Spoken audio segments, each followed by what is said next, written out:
ഒരാവശ്യമില്ലാതെ fan കറങ്ങുന്നു, ഒരാവശ്യമില്ലാതെ light ഇടുന്നു, പകൽ സമയത്ത് ലൈറ്റും ഫാനും ഇട്ടു പോകുന്നു, AC നിരന്തരം ഉപയോഗിക്കുന്ന സാഹചര്യം, വീടുകളിൽ AC ഒക്കെ ഉപയോഗിക്കുന്നതിലൊരു കൃത്യമായ സമയക്രമം പാലിച്ചാൽ തന്നെ ഇപ്പോൾ ഉള്ള പ്രതിസന്ധി ഒഴിവാക്കാമെന്ന് കൂടി KSEB പറയുന്നുണ്ട്.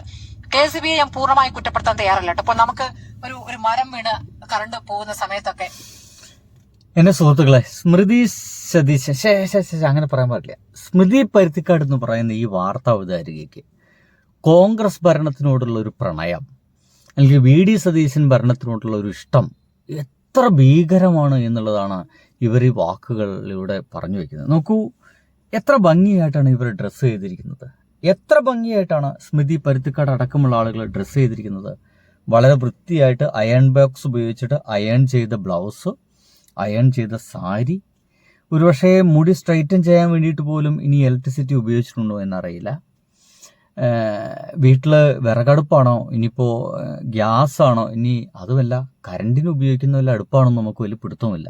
എന്തായാലും ഒരു ഇലക്ട്രിസിറ്റിയുടെ എല്ലാ സൗകര്യവും ഉപയോഗിച്ചുകൊണ്ട് VD സതീശൻ എന്ന് പറയുന്ന ഈ ഒരു ഗവൺമെൻറ് വന്നതിന് ശേഷം നമ്മുടെ നാട്ടുകാർക്ക് കിട്ടിയൊരു വലിയ ഗുണം കറണ്ട് കട്ട് എന്നായിരുന്നു. ഒരു കഴിഞ്ഞ 10 വർഷമായിട്ട് കറണ്ട് കട്ട് എന്ന് പറയുന്ന ഒരു പരിപാടി നമുക്കില്ലായിരുന്നു. അതൊരു യാഥാർത്ഥ്യമാണ്,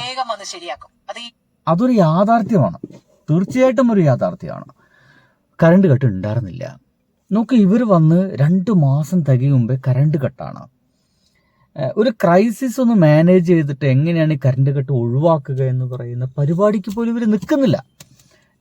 അതിലൊന്നും ഇവർക്ക് സമയമില്ല. ആ ക്രൈസിസ് മാനേജ് ചെയ്യാനോ ഇതൊന്ന് ഒഴിവാക്കാൻ വേണ്ടിയിട്ട്, കറണ്ട് കട്ട് ഒഴിവാക്കാൻ വേണ്ടി എന്ത് ചെയ്യാൻ കഴിയുമെന്ന് പോലും ഇവർ ആലോചിക്കുന്നില്ല.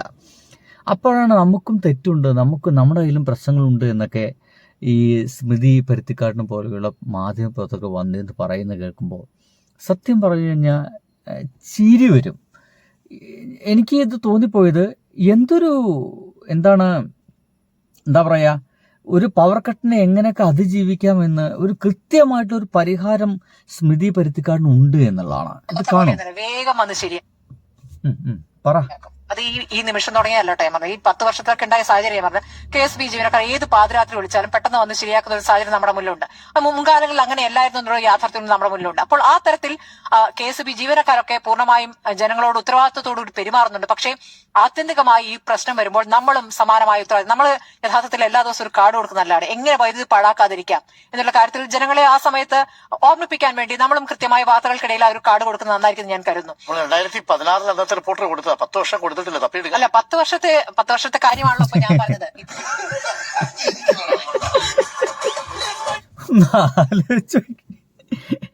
എന്ത് കാർഡ് കൊടുക്കല്? സത്യം പറയാലോ, ഞാൻ ഒരു കാർഡും അനുസരിക്കാൻ പോകുന്നില്ല. ഞങ്ങൾക്ക് ഇഷ്ടമുള്ള പോലെ ഞങ്ങൾ അടക്കമുള്ള ജനങ്ങൾ വൈദ്യുതി ഉപയോഗിക്കും, ഇഷ്ടമുള്ള പോലെ ഉപയോഗിക്കും. കാരണം അങ്ങനെ ലാവിഷായിട്ട് ഉപയോഗിക്കാനുള്ള ഒരു ശീലം പിണറായി വിജയൻ ഇവിടുത്തെ ജനങ്ങൾക്ക് കൊടുത്തിട്ടുണ്ട്. നിങ്ങൾ ഉപയോഗിച്ചോളൂ, ഒരു കുഴപ്പമില്ല, നിങ്ങൾ ഉപയോഗിച്ചോളൂ എന്നാ പറഞ്ഞേ. നമ്മുടെ മുമ്പിലേക്ക് ഒരു കാരണവശാലും കഴിഞ്ഞ 10 വർഷം പിണറായി വിജയൻ എന്ന് പറയുന്ന ഭരണാധികാരി കറണ്ട് കുറച്ച് മാത്രം ഉപയോഗിക്കാൻ പാടുള്ളൂ, ഫാൻ ഓഫാക്കണം, അയൺ ബോക്സ് ഉപയോഗിക്കരുത്, മോട്ടർ അടിക്കരുത് എന്ന് പറയുന്ന ഉളുപ്പുകെട്ട വർത്തമാനങ്ങൾ പിണറായി വിജയൻ എന്ന് പറയുന്ന മനുഷ്യനും അദ്ദേഹത്തിൻ്റെ ഭരണാധികാരികളും പറഞ്ഞിട്ടില്ല.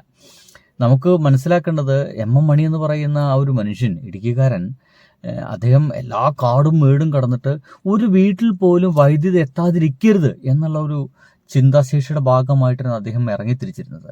എല്ലായിടത്തേക്കും, എല്ലാ കാടും വീടും കടന്നിട്ട് എല്ലായിടത്തേക്കും വൈദ്യുതി കൊടുക്കുക എന്ന് പറയുന്ന ഒരു പ്ലാനായിരുന്നു അദ്ദേഹത്തിന് ഉണ്ടായിരുന്നത് എന്നതാണ്. അപ്പോഴാണ് ഇമാതിരി വർത്തമാനമൊക്കെ കേൾക്കേണ്ടി വരുന്നത്.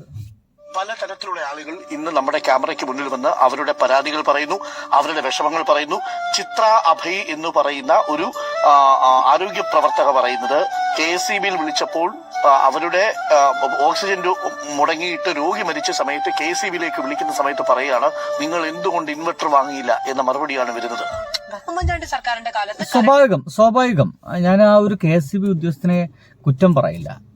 കാരണം VD സതീശൻ ഗവൺമെന്റ് അല്ലെങ്കിൽ ഒരു കോൺഗ്രസ് ഗവൺമെന്റ് വരുമ്പോൾ ജനങ്ങൾ ഒന്ന് കരുതിയിരിക്കണം. ഒരുപക്ഷെ അത്ര ഒരു കരുതിയിരിപ്പിലേക്ക് അവർ എത്തിയിട്ടില്ല എന്നുള്ളതാണ്. കാരണം ഇവർ കറണ്ട് തരില്ല എന്ന് നമുക്ക് ബോധ്യം ഉണ്ടാവണം, ജനങ്ങൾക്ക് ബോധ്യം ഉണ്ടാവണം. കറണ്ട് പോട്ടെ, നോക്കൂ, നിങ്ങൾ വൃത്തിയായിട്ട് എഴുതി വെച്ചോളൂ, ഓണമാണ് വരാൻ പോകുന്നത്, വിലക്കയറ്റം എവിടെ എത്തി നിൽക്കുന്നു എന്ന് എല്ലാവരും ചർച്ച ചെയ്യുന്നുണ്ടോ? എന്തൊരു വലിയ വിലക്കയറ്റമാണ് നമ്മൾ അനുഭവിച്ചുകൊണ്ടിരിക്കുന്നത്. സാധനങ്ങൾക്കെല്ലാം. ചിക്കനൊക്കെ എന്ത് വിലയാണ്, 300-400 രൂപ കൊടുക്കണം ഒരു ചിക്കൻ, 1 കിലോ ചിക്കൻ കിട്ടണമെങ്കിൽ. അങ്ങനെ എല്ലാ വസ്തുക്കൾക്കും. എനിക്ക് തോന്നുന്നത് കഴിഞ്ഞ ദിവസം സവാളയ്ക്ക് മാത്രമാണ് ഒരു 40 രൂപയിൽ ഇങ്ങനെ തങ്ങി നിൽക്കുന്നത്. ബാക്കിയെല്ലാം കയറി പൊട്ടിക്കൊണ്ടിരിക്കുകയാണ്. ആ വില ഒന്ന് നിയന്ത്രിക്കാൻ VD സതീശൻ സർക്കാർ എന്തും ചെയ്തിട്ടുണ്ടോ? ഇനി ഓണമാണ് വരാൻ പോകുന്നത്. നോക്കിക്കോളൂ, കഴിഞ്ഞ തവണയൊക്കെ ഓണം ഏറ്റവും വില കുറഞ്ഞ രീതിയിൽ ഈ പച്ചക്കറികളൊക്കെ വാങ്ങിച്ച് നമ്മൾ ജീവിച്ചതാണ്, ഓണം ആഘോഷിച്ചതാണ്. ഇത്തവണ അതാവില്ല, അതിഭീകരമായിട്ടുള്ള വില കൂടും. അപ്പോഴും വിപണിയിൽ ഇടപെടാനും വേണ്ടിയിട്ട് VD സതീശൻ ഒന്നും ചെയ്യില്ല. അദ്ദേഹത്തിന് പക തീർക്കണം, ഉമ്മൻചാണ്ടിയോട് തീർത്ത പോലുള്ള മറ്റുള്ളവർ തീർക്കണം. ഇപ്പം തന്നെ ഉമ്മൻചാണ്ടിയുടെ മകൻ ഉമ്മൻചാണ്ടിയുടെ ഓർമ്മ ദിവസത്തിൻ്റെ പോസ്റ്ററൊക്കെ ഷെയർ ചെയ്ത് ആദ്യ പോസ്റ്ററുകളിലൊന്നും VD സതീശനില്ല. പിന്നെ ഇതൊരു ചർച്ചയായിട്ട് വരുമെന്ന് മനസ്സിലാക്കിയപ്പോൾ മാത്രമാണ് VD സതീശൻ്റെ പോസ്റ്റ് പോലും വെക്കാൻ ചാണ്ടി ഉമ്മൻ തയ്യാറായത്. അങ്ങനെയുള്ള ചില പകപോക്കലുകളാണ് ഇപ്പോൾ നടന്നുകൊണ്ടിരിക്കുന്നത് എന്നുള്ളതാണ്. ഇനി കേൾക്കുണ്ടായിരുന്നു. ഇപ്പോൾ കഴിഞ്ഞ 10 വർഷമായി കറണ്ട് കട്ടില്ല. അത് സത്യമായിരുന്നു. 4 മണിക്കൂറോളം പവർ കട്ട് ഉണ്ടായിരുന്നു എന്നൊക്കെയാണ് അന്ന് വൈദ്യുതി വകുപ്പ് മന്ത്രി തന്നെ പറഞ്ഞത് എന്നാണ് എന്റെ ഓർമ്മ. കഴിഞ്ഞ 10 വർഷമായി കേരളത്തിൽ ഇല്ലാതിരുന്ന പവർ കട്ട്, ലോഡ് ഷെഡിംഗ് വളരെ പെട്ടെന്ന് എങ്ങനെ വന്നു എന്നതാണ് ചോദ്യം. 115 ദശലക്ഷം യൂണിറ്റ് പ്രതിദിന ഉപഭോഗമുള്ളപ്പോൾ ഇല്ലാതിരുന്ന പവർ കട്ട് 91 ദശലക്ഷം യൂണിറ്റ് ഉള്ളപ്പോൾ എങ്ങനെ വരുന്നു? അതാണ് ആദ്യത്തെ ചോദ്യം. അതിന് തൃപ്തികരമായ ഒരു ഉത്തരം നമുക്ക് കിട്ടിയേ മതിയാവും. അപ്പൊ ഇതിനകത്തൊരു രാഷ്ട്രീയമായ ഇച്ഛ കൂടി വേണം. അതില്ല. ആ രാഷ്ട്രീയമായ ഇച്ഛ കോൺഗ്രസ്സുകാർക്ക് ഇല്ല എന്നുള്ളതാണ് നമ്മളൊക്കെ മനസ്സിലാക്കേണ്ടത്. അല്ലെങ്കിൽ ജനങ്ങൾക്ക് ഒരു ക്ഷേമ പ്രവർത്തനത്തിന് വേണ്ടിയിട്ടാണ് ഞങ്ങൾ ഇറങ്ങിയിരിക്കുന്നതെന്ന് പറയുന്ന സാമാന്യ ബോധം പോലും ഇവർക്കില്ല. ഇവർക്ക് രാവിലെ എണീക്കണം, ആ ഒരു എന്താ പറയുക, അവിടെ ഇവിടെയും മനഃപൂർവ്വം തുളയിട്ട ഷർട്ട് കഞ്ഞി മുക്കണം, അതങ്ങനെ വടിവത്ത രീതിയിൽ അയൺ ബോക്സ് കൊണ്ട് ഉപയോഗിച്ചിട്ട് നന്നായിട്ട് അയൺ ചെയ്യണം, അതൊക്കെ ഇട്ട് പുറത്തേക്ക് ഇറങ്ങണം. എന്നിട്ട് ആ ഒരു തുളകളെല്ലാം ഇവിടുത്തെ മാധ്യമങ്ങളൊക്കെ വീഡിയോ എടുത്തിട്ട് ഷെയർ ചെയ്തിട്ട് എത്ര നല്ലവൻ, ഇപ്പോഴും പഴയ ഡ്രസ്സ് മാത്രം ഇടുന്ന ആള് എന്നൊക്കെ പറഞ്ഞിട്ടുള്ള സംഗതികളൊക്കെ വരണം.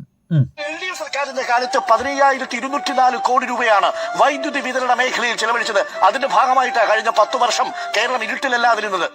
എന്തിനാണ് നമുക്ക് ഇങ്ങനെയൊരു വൈദ്യുതി മന്ത്രി എന്ന് നമ്മൾ ചോദിച്ചു പോകും. നമ്മുടെ മുഖ്യമന്ത്രിയെ സംബന്ധിച്ചിടത്തോളം മുഖ്യമന്ത്രി സംസാരിക്കുമ്പോൾ 2 സാഹചര്യങ്ങളിൽ ലൈവായിട്ട് നമ്മൾ കാണിച്ചുകൊണ്ടിരുന്നപ്പോൾ മുഖ്യമന്ത്രിയുടെ വേദിയിൽ കറണ്ട് പോയി. പക്ഷെ ചിരിക്കുന്ന മുഖ്യമന്ത്രി ആയതുകൊണ്ട് മുഖ്യമന്ത്രി അത് മാനേജ് ചെയ്യും. പക്ഷെ ചിരിക്കാത്ത മനുഷ്യരുണ്ട് ഇവിടെ, അവർക്ക് സങ്കടമുണ്ട്. ചിത്ര അഭയെ പോലെയുള്ള ആരോഗ്യ പ്രവർത്തകയൊക്കെ വന്ന് പറയും അവർക്ക് ചിരിക്കാൻ പറ്റുന്ന സാഹചര്യമല്ല, അവർ നോക്കിക്കൊണ്ടിരുന്ന ഒരു പേഷ്യന്റ് ആണ്.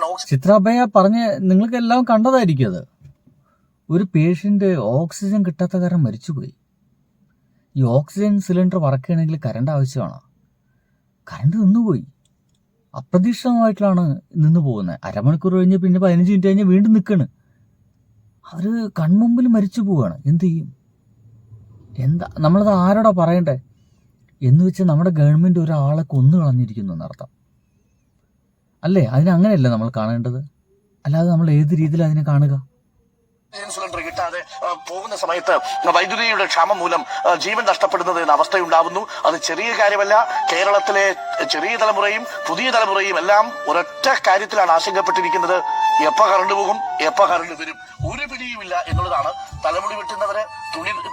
എന്തായാലും ഇതൊക്കെ ഒരു എന്താ പറയുക, നമ്മുടെ കേരളം അതിഭീകരമായി ചർച്ച ചെയ്യപ്പെടേണ്ട വിഷയമായിട്ട് പോലും നമ്മൾ ആരും ചർച്ച ചെയ്യില്ല എന്നുള്ളതാണ്. എന്തായാലും MM മണി സാറിനെ കുറിച്ചിട്ടുള്ളൊക്കെ ഒരു വർത്തമാനമുണ്ട്, കേൾക്കണം. 11-16 കാലഘട്ടത്തിലെ ലോഡ് ഷെഡിങ്ങിനെ അതിജീവിച്ച് കേരളം പിണറായി സർക്കാർ അധികാരത്തിൽ വന്നപ്പോൾ അന്ന് വൈദ്യുതി വകുപ്പ് മന്ത്രിയായി സാർവത്രികമായിട്ട് വൈദ്യുതി എല്ലാ വീടുകളിലും എത്തിച്ച് പരമാവധി ലോഡ് ഷെഡിങ്ങും പവർ കട്ട് എന്നുള്ളത് കേരളം. ഒന്ന് ആലോചിക്കുക, MM മണി സാറുമായിട്ടൊരു ഇന്റർവ്യൂ നടക്കുകയാണ് ഇദ്ദേഹത്തിന്റെ. ഇപ്പം നടക്കുന്ന കാര്യമാണ്.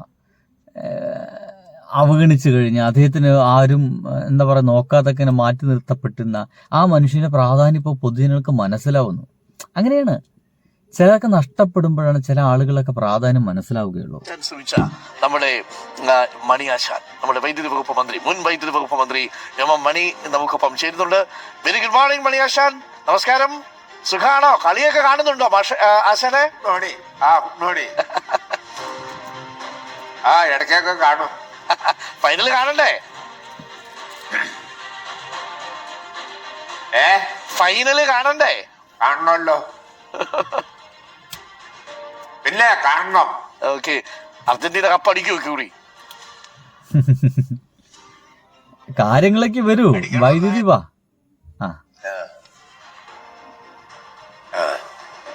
ഓക്കെ, അപ്പൊ ഞാൻ പറയാം, പറഞ്ഞോട്ടെ. പറഞ്ഞോളൂ. ഹലോ, ഒന്ന്, അദ്ദേഹം കാര്യങ്ങൾ വേണ്ട നില പഠിക്കാതെയോ അല്ലെ മനഃപൂർവ്വമായോ ആളുകളെ തെറ്റിദ്ധരിപ്പിക്കാൻ പാടില്ല. കാരണം ഇവിടെ കേരളത്തില് വൈദ്യുതി ആവശ്യത്തിന് ഒരിക്കലും ഉണ്ടായിട്ടില്ല. ആകെ ആവശ്യമുള്ളതിന്റെ 40% വൈദ്യുതി മാത്രമാണ് ഇവിടെ നമ്മൾ ഉണ്ടാക്കുന്നത്. അത് തന്നെ ജലവൈദ്യുതിയും താപനിലയോ എല്ലാം കൂടി പെടുന്നതാണ്.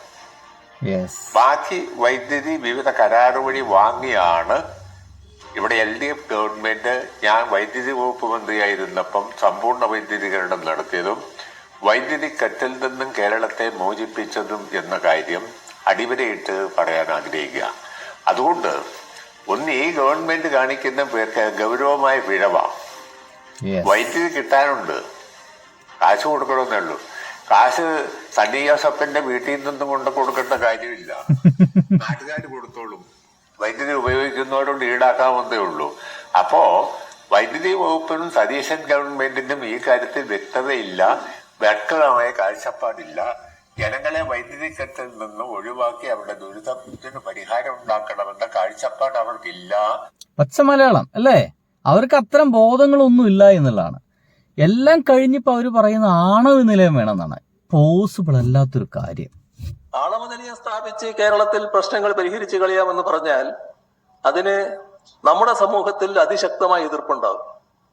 ഒരു സംശയമില്ല, അതിശക്തമായ എതിർപ്പ് ഉയർന്നു വരും. അതുകൊണ്ടാണ് ഞങ്ങളുടെ കാലത്ത് അത്തരമൊരു കാര്യത്തെപ്പറ്റി ഞങ്ങൾ ആലോചിക്കുകയും ചെയ്യാതിരുന്നത്. ചില നിർദ്ദേശങ്ങളൊക്കെ ചില ഭാഗത്തൊക്കെ വന്നിരുന്നു. ആ ഘട്ടത്തിൽ തന്നെ പിണറായി വിജയൻ ഒരുപക്ഷെ വളരെ ആർജവത്തോടു കൂടിയിട്ട് എന്ത് പ്രോഗ്രാമും നടത്താൻ കഴിയുന്ന ഒരാളാണ്. അദ്ദേഹം പോലും പറയുന്നത് അത് നടക്കില്ല എന്നുള്ളതാണ്. എന്തൊക്കെയായാലും സുഹൃത്തുക്കളെ, നമ്മൾ ഇരുട്ടിലേക്ക് തന്നെ മെല്ലെ മെല്ലെ മെല്ലെ മെല്ലെ മെല്ലെ